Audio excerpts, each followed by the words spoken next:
السلام علیکم دوستو، میں ہوں محمد انور اور آپ دیکھ رہے صادقی ٹی وی۔ کیا دین دکھا رہی ہے سیاست کی دھوپ چھاؤ۔ ہاں دوستو، آج اسی مضمون کو لے کر آپ لوگوں کے سامنے حاضر ہوا ہوں۔ فڈنویس نے ایک ناتھ شندے حکومت کی باہر سے تائید کا اعلان کر دیا تھا، لیکن B J P high command نے فڈنویس کو اپنے چیف منسٹر کے طور پر حکومت میں شامل ہونے کی ترغیب دی تاکہ ریموٹ کنٹرول ہاتھ میں رہے۔ کابینہ کی تشکیل آسان اس لیے بھی نہیں ہوگی کیونکہ بی جے پی میں وزارت کے منتظرین باغی لوگوں سے ٹکراؤ ہو سکتا ہے، کیونکہ دونوں طرف وزارت کی آگ لگی ہوئی ہے۔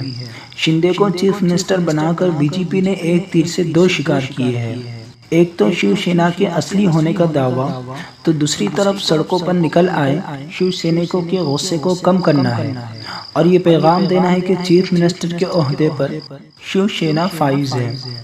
ہندو راشٹر کا خواب دیکھنے والی بی جے پی کو سیکولرزم سے نفرت ہے، اور اس کا بس چلے تو وہ دستور سے جمہوریت اور سیکولرزم کے الفاظ کو ہضم کر دے۔ اپوزیشن اور خاص طور پر کانگریس پارٹی کے کمزور موقف نے بی جے پی کو بے لگام کر دیا ہے۔ عوامی منتخب حکومتوں کو غیر مستحکم کرنے کی مثالیں سابق میں نہیں ملتی۔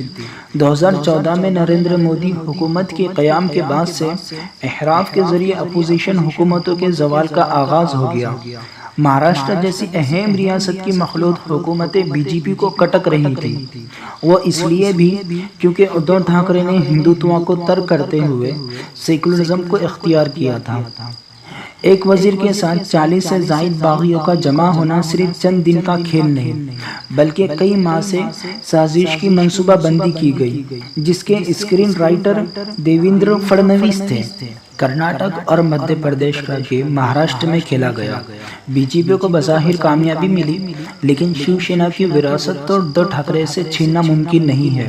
شندے شیو سینا اور بال ٹھاکرے کے نظریات پر چلنے کا لاکھ دعویٰ کرے، لیکن وراثت تو ادھو ٹھاکرے کے ساتھ ہی رہیں گی، کیونکہ کرایہ دار مکان پر قابض نہیں ہو سکتا۔ مہاراشٹر کے عوام نے راج ٹھاکرے کو بال ٹھاکرے کی حقیقی وراثت کے طور پر قبول نہیں کیا، اور آج تک وہ سیاسی افق میں ناکام ثابت ہوئے۔ باغیوں نے شندے کی تائید میں دستخط نہیں بلکہ اپنے زوال کو دعوت دی ہے۔ تمام باغیوں کی سیاسی مستقبل کو گہن لگ چکا ہے، اور آئندہ انتخابات میں عوام مسترد کر دیں گے۔ موجودہ حالات ادھو ٹھاکرے کی استقامت کا امتحان ہے۔ وہ سیکولرزم پر قائم رہتے ہیں یا پھر باغیوں کے دباؤ کے تحت دوبارہ ہندوتوا کو اختیار کر لیں گے؟ یہ ایک اہم سوال ہے۔ بی جے پی سے علیحدگی اور دوسرے اصولوں پر اختلاف کی بنیاد پر نہیں، بلکہ اقتدار میں حصے واری کے مسئلے پر ہوئی تھی۔ اگر دوبارہ اقتدار کی پیشکش ہو تو ٹھاکرے کیا کریں گے؟ ویسے بھی سیکولرزم کے اصولوں پر کاربند رہنا ہر کسی کے بس کی بات نہیں۔ سپریم کورٹ میں 16 لوگوں کی معطلی کا معاملہ زیر دوران ہے۔ پرانی عادتیں آسانی سے نہیں ختم ہوتی۔ ٹھیک اسی طرح ادھو ٹھاکرے کا چھپا ہوا ہندوتوا منظر عام پر آ گیا۔ حکومت کے استعفاء سے قبل آخری لمحات میں اورنگ آباد اور عثمان آباد کے نام کو تبدیل کرنے کا فیصلہ کیا گیا۔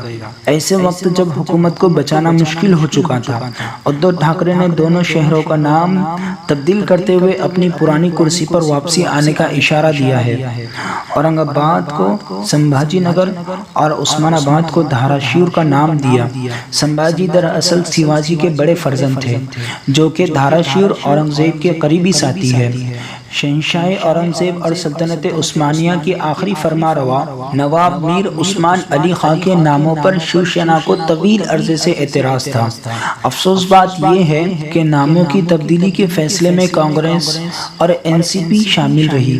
اس فیصلے سے ٹھاکرے ہندوتوا کو یہ پیغام دینا چاہتے ہیں کہ وہ ہندو پر قائم ہے۔ ملک میں مسلم شخصیتوں سے وابستہ مقامات کے ناموں کی تبدیلی کا سلسلہ جاری ہے۔ زوال سے عین قبل ادھو ٹھاکرے کا یہ فیصلہ ان کے اندر چھپے ہندوتوا کے نظریات کی عکاسی کرتا ہے۔ اورنگزیب ہو کہ نواب میر عثمان علی خاں، ان دونوں کا شمار انتہائی رعایا پر امن حکمرانوں میں ہوتا ہے۔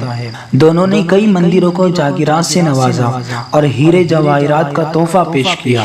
بہت کم حکمران ایسے گزرے ہیں جو ان دونوں کی مثالیں پیش کر سکے۔